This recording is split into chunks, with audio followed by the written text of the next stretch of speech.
with a daily news brief. It's Logan Pettis.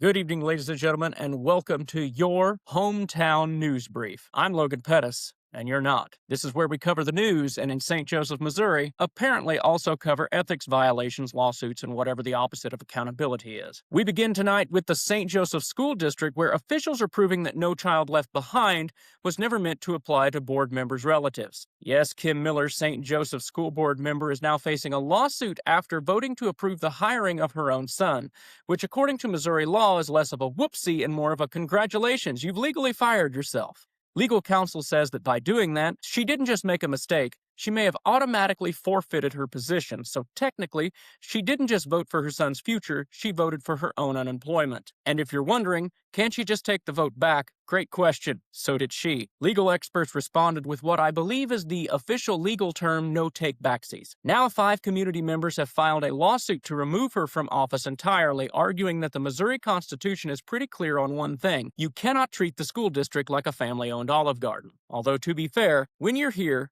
you're family. When you vote on that family, you're legally done. The lawsuit is asking the court to not only remove her, but also potentially invalidate any vote she participated in afterward, which means the district may soon discover that the last few board meetings were legally equivalent to a group chat with snacks. Meanwhile, all this comes during a school board season already filled with tension, elections, and debates about transparency, because nothing says trust us with your children's future like ongoing legal drama and possible Constitution violations. And here's the part that really gets me. This isn't some obscure loophole. This is basic governance. Like, if your job is literally make fair decisions for kids, maybe step 1 is don't vote to hire your own kid. But look on the bright side, St. Joseph.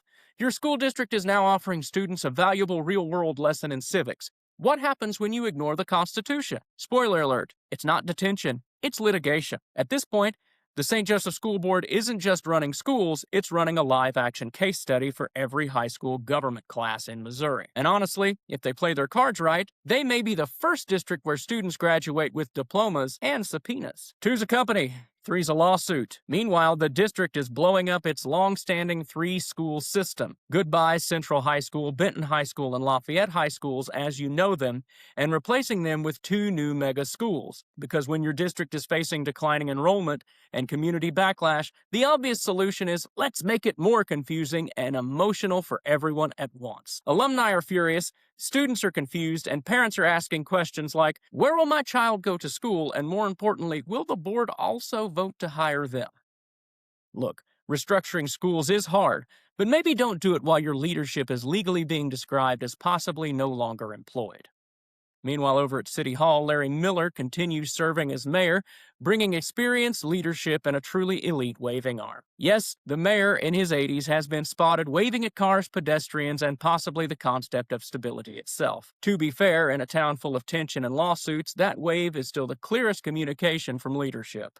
In other news, community forums on transparency were held, producing a lot of words and zero clarity. Economic development efforts continue as officials try to convince businesses, no, really, this is fine. And Facebook remains the most powerful governing body in town, where every policy debate ends with someone typing in all caps. In lighter news, yes, we checked, there is some. The Kansas City Chiefs training camp is gearing up nearby, which means St. Joseph is about to experience its annual transformation into a town with hope, traffic, and people who know what a tight end does. Local businesses are preparing for the surge of visitors, that magical time when restaurants are full, hotels are booked, and everyone briefly forgets the phrase school board meeting. Meanwhile, high school sports fans are already mourning rivalries tied to Central, Benton, and Lafayette, because nothing unites a community like deeply personal feelings about teenage football. Youth sports are also in full swing, with kids playing their hearts out and parents once again leading the league in intensity, volume, and unsolicited coaching. And as spring rolls in, residents are hitting parks, trails, and local events, reminding everyone that beneath the headlines, St. Joe is still a place where people show up for each other. Fundraisers, community drives, neighbors helping neighbors. It turns out the most functional part of the city is the people not in charge. And finally, tonight, a story out of St. Joseph that is genuinely heartwarming, which feels suspicious, but we're going with it. At St. Joseph Manor Health and Rehabilitation Center,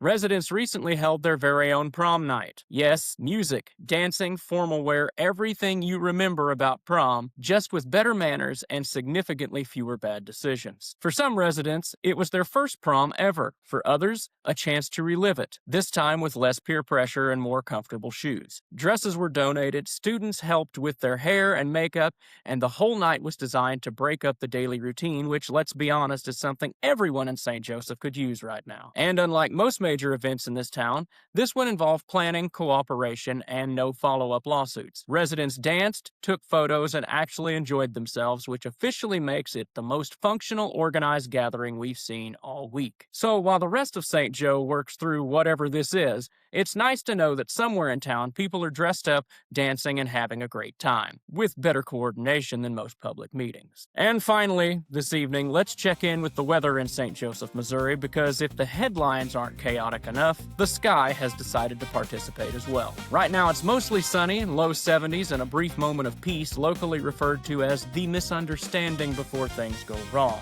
Tomorrow brings partly sunny skies with a chance of scattered storms, which also is the official forecast for every civic meeting in town. Meteorologists describe it as unstable, which is refreshing because at least someone is being honest about a system that works this well. Early week, warmer temps and some wind, pop-up storms, so basically Missouri continues its long-standing tradition of weather that behaves like it's being run by a committee. Midweek cools into the 60s with clouds, a nice calm reminder that no matter what happens, St. Joseph will still find a way to say, we're working on it. So to recap, a little sun, a little rain, and a little chaos.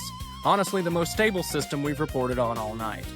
St. Joseph weather proof that even the atmosphere here has read the local headlines and has decided not to commit to anything either.